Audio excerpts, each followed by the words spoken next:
শর্মিষ্ঠা বলছি। আজ আমাদের বড়ই আনন্দের দিন। এই রেস থাকবে চিরকাল, কারণ মহিলা ওয়ার্ল্ড কাপে আমরা জয়ী।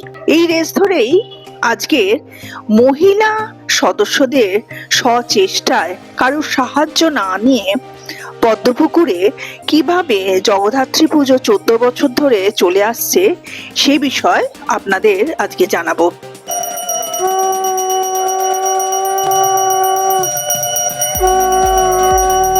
ভারতের মহিলা দল হিসেবে বিশ্বের সবচেয়ে বড় ক্রিকেট আসরে প্রথম শিরোপা আমাদের ভারতীয় হিসেবে সত্যি গর্বের কারণ। আর মেয়েরা বিশেষ করে আজ যেন একটা সাহস, শক্তি পাচ্ছে অন্তরে অন্তরে। তারা অনুভব করছে যদি যথাযথ সুযোগ তারা পায় তাহলে তারা এগিয়ে যাবেই। যেমনটি আমাদের এই পদ্মপুকুর সুইমিং ক্লাবের জগদ্ধাত্রী পুজোর যে ইতিহাস, 14 বছরের ইতিহাস, এখানে মেহেরাই কান্ডারি কি বলছে একটু শুনুন। জগদ্ধাত্রী পুজোর কর্ণধার নুপুর দি, একটু বলো পুজোর সম্বন্ধে। কবে আমরা 14 বছর, এই বছর নিয়ে আমাদের পুজো 14 বছর। আমরা কিভাবে শুরু করলে? আমরা পদ্মপুকুরে সব রকম পুজো হয়, দুর্গা পুজো, কালী পুজো, কিন্তু জগদ্ধাত্রী পুজো হতো না।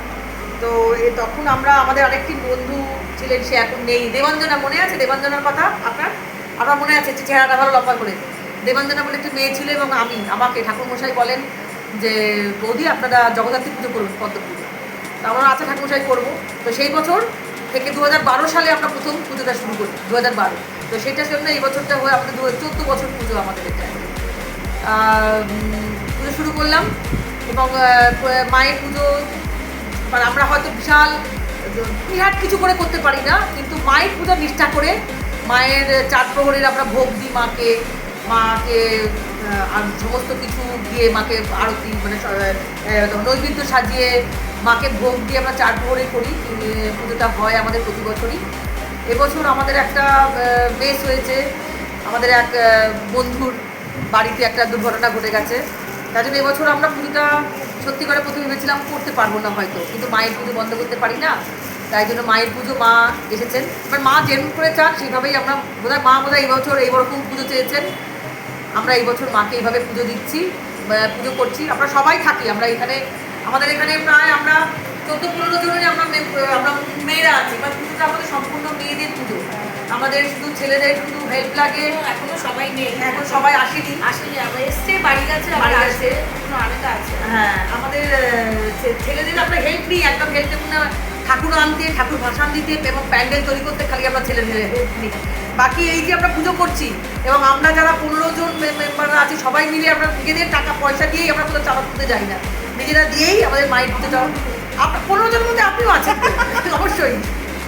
তো নিজেদের টাকা দিয়েই আমরা মায়ের পুজোটা করি, আর এরকম করছি, চেষ্টা করছি আগামী দিনে আমরা প্রতি বছর আমরা মায়ের পুজোটা করতে পারবো। সেই জগদ্ধাত্রী পুজো বাংলার অন্যতম জনপ্রিয় ও ঐতিহ্যবাহী উৎসব। দেবী জগদ্ধাত্রীকে মা দুর্গারই এক রূপ বলা হয়। কথিত আছে মহিষাসুর বধের পর দেবতারা আবার অহংকারে ভরপুর হয়ে পড়েন। তখন দেবী জগদ্ধাত্রী তাদের অহংকার বিনাশ করতে আবির্ভূত হন। তার এক হাতে শঙ্খ, এক হাতে চক্র, এক হাতে ধনুক আর অন্য হাতে বাণ, আর বাহন সিংহ। ইতিহাস অনুযায়ী নদিয়ার রাজা কৃষ্ণচন্দ্র রায় 1760 সালের দিকে প্রথম জগদ্ধাত্রী পুজোর সূচনা করেন। তখন তিনি কারাবন্দী ছিলেন, আর স্বপ্নাদেশে দেবী তাকে দর্শন দেন। সেই থেকেই তার মুক্তির পর রাজবাড়িতে শুরু হয় জগদ্ধাত্রী পুজো। পরে এই পুজো ধীরে ধীরে সমগ্র নদিয়া, হুগলি, চন্দননগর ও শ্রীরামপুর অঞ্চলে ছড়িয়ে পড়ে। চন্দননগরে আজ জগদ্ধাত্রী পুজো এক ঐতিহ্য, আলো, প্রতিযোগিতা, শোভাযাত্রা আর দেবী দর্শনে শহর মেতে ওঠে। এই পুজো শুধু ধর্মীয় নয়, বরং বাঙালির সংস্কৃতি, শিল্প আর ঐক্যের এক অনন্য প্রতীক।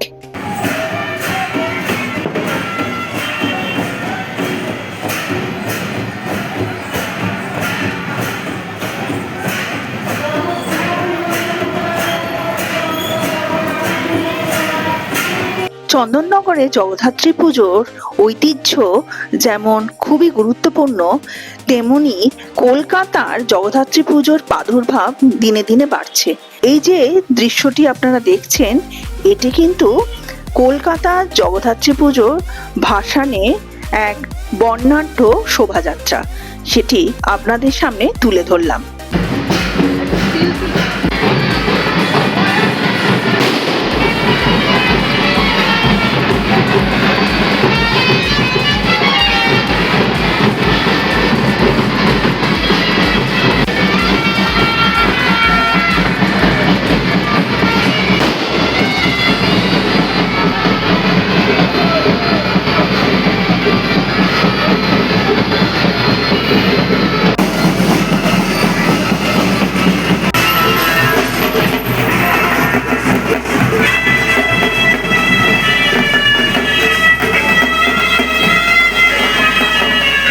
চন্দননগরে জগদ্ধাত্রী পুজো মানে চোখ ধাঁধানো আলোকসজ্জা আর শৈল্পিক প্রতিমা।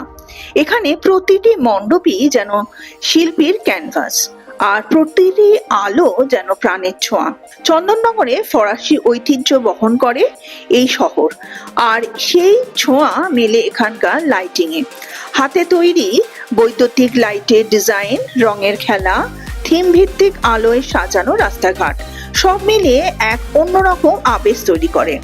স্থানীয় শিল্পীরা কয়েক মাস ধরে এই আলোকসজ্জা তৈরিতে প্রাণ ঢেলে দেন। প্রতিমার দিক থেকেও চন্দননগর অনন্য। জগদ্ধাত্রী দেবীর মুখশ্রী শান্ত অথচ গম্ভীর, চোখে দৃপ্তি আর ভক্তির ছায়া। প্রতিমার অলংকার, পোশাক আর সিংহবাহন সবকিছুতেই নিখুঁত শিল্পবোধের প্রকাশ ঘটে। আলোকসজ্জা আর প্রতিমার এই মেলবন্ধনই চন্দননগর জগদ্ধাত্রী পুজোকে করে তোলে বাংলার সবচেয়ে আলোকিত উৎসবগুলির একটি। চন্দননগরের এই পুজো দেখবার সৌভাগ্য আমার হয়েছে, তাই বিখ্যাত কিছু প্রতিমা আপনাদের সামনে তুলে ধরছি।